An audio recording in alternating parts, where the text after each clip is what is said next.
Produire en local, c'est bien, mais parfois il est difficile pour les producteurs de transformer leurs produits, notamment à cause des normes d'hygiène. Alors, c'est un souci que la communauté de communes a résolu ici en créant un laboratoire de transformation alimentaire. Venez, je vous le présente, ça se passe ici. Bonjour Laurent. Bonjour, bienvenue. Merci. On est équipé. Oui. On est au laboratoire alimentaire du Clunisois. C'est ça. Ça consiste en quoi cet endroit? C'est pas un hôpital, mais on y est presque. Alors, ce laboratoire a été imaginé et conçu pour pouvoir à la fois produire des repas pour la restauration collective, donc des écoles du territoire et des centres de loisirs, Ouais. et puis pour permettre aux producteurs de venir transformer leurs produits.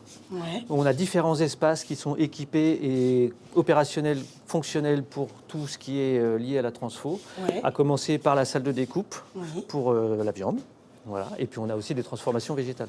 Aujourd'hui, on a Benoît Montier qui intervient pour plusieurs de nos producteurs en train de découper de la viande de bœuf. Ah oui, je le vois.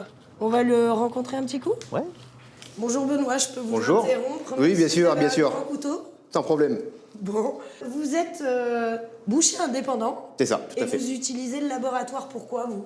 Alors, principalement pour mes éleveurs, Ouais. à la demande. Donc, ça peut être du bœuf, de la volaille, de l'agneau.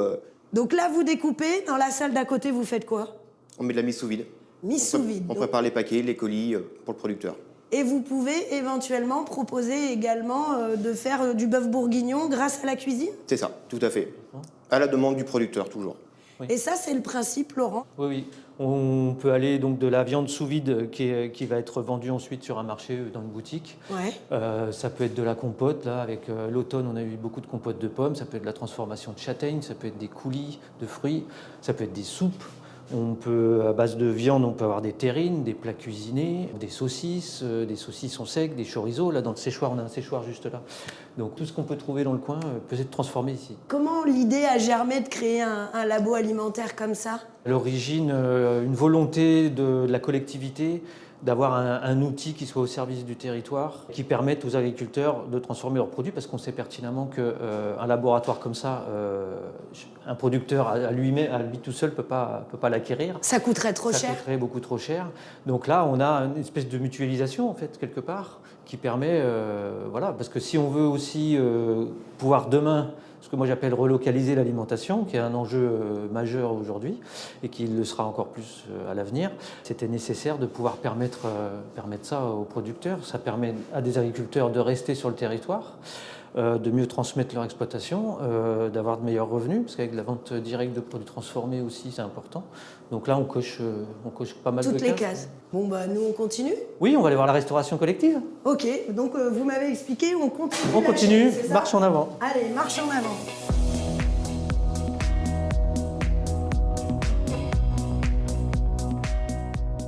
Alors ici, on arrive dans ce qu'on appelle, nous, la grande préparation chaude. Bonjour. Bonjour. C'est l'endroit où on prépare les repas pour la restauration collective. Donc les écoles et les centres de loisirs, à peu près 400 repas par semaine en ce moment. C'est ça. Nathalie, vous êtes en train de nous préparer quoi, là? Une choucroute Une choucroute? avec de la viande locale. Je fais à manger avec Claire Ouais. pour deux écoles de Saint-André-le-Désert et de la Guiche. Comment ça marche? Vous vous dites, tiens, il a fait des saucisses, je vais faire de la choucroute. C'est-à-dire que le producteur vient à moi et me dit voilà, j'ai du porc, j'ai du bœuf.